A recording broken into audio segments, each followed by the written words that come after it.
Hello boys and girls, it's nice to be able to chat to you on YouTube. Now, I don't know what you're like, but when I was a little girl, I used to be quite afraid of being different. I didn't want to be different because I thought maybe people wouldn't like me or they would maybe make fun of me. So I tried not to be too different from others. In fact, I remember one time my friend and I were going to a school disco and we went to get a new outfit. We went to the shop and you'll never guess what happened. We ended up buying the exact same top. We both came to the disco in our yellow blouses and green tank tops. If you don't know what a tank top is, ask somebody a bit older. I must say we did look quite a picture, but it was the 1970s, a long time ago. But we didn't want to be different, and that's why we dress so similarly. Well, I'm going to be telling a story now about an elephant called Elmer, who also didn't want to be different from the other elephants. And so we are going to hear the story, and I want to thank all the boys and girls at Inverarity Sunday School for all their wonderful colouring and drawings of elephants. Elmer by David McKee. There was once a herd of elephants, elephants young, elephants old, elephants tall or fat or thin, elephants like this, that or the other, all different but all happy, and all the same colour, all that is, except Elmer. Elmer was different. Elmer was patchwork. Elmer was yellow and orange, and red and pink and purple and blue and green and black and white. Elmer was not elephant colour. It was Elmer who kept the elephants happy. Sometimes he joked with the other elephants, sometimes they joked with him, but if there was even a little smile, it was usually Elmer who started it. One night, Elmer couldn't sleep for thinking, and to think that he was thinking was that he was tired of being different. Who ever heard of a patchwork elephant, he thought. No wonder they laugh at me. In the morning, before the others were really awake, Elmer slipped quietly away, unnoticed. As he walked through the jungle, Elmer met other animals. They always said, "Good morning, Elmer," each time, and Elmer smiled and said, "Good morning." After a long walk, Elmer found what he was looking for. A large bush covered with berries, a large bush covered with elephant-coloured berries. Elmer caught hold of the bush and shook it so that the berries fell on the ground. Once the ground was covered in berries, Elmer lay down and rolled over and over, this way and that way and back again.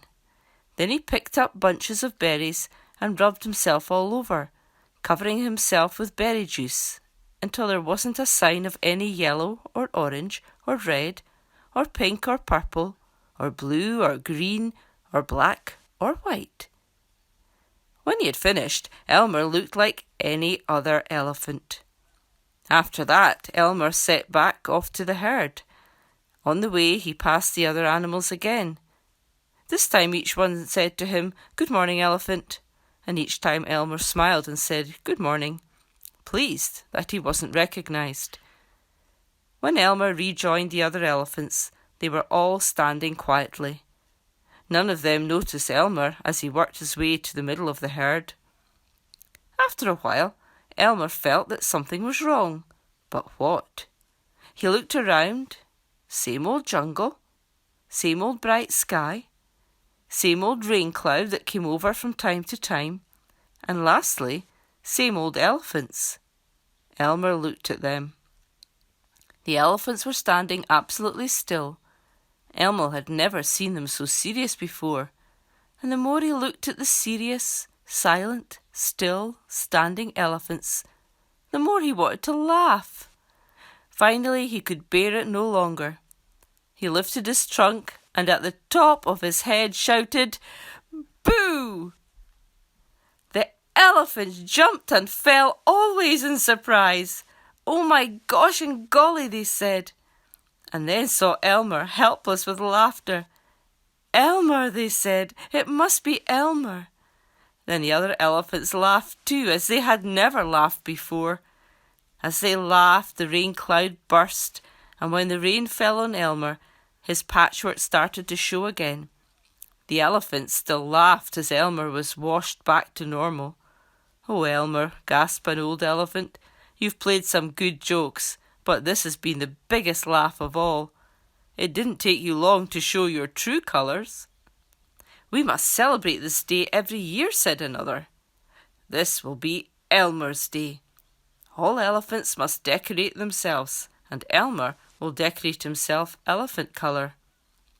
That is exactly what the elephants do. One day a year, they decorate themselves and parade.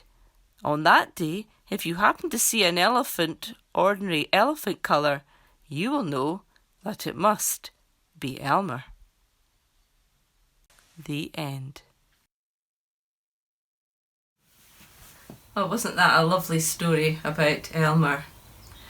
Elmer learned that it was okay just to be Elmer, to be unique. And in the Bible, we learn that God made each one of us special and unique, and that we all have a place to play in God's world.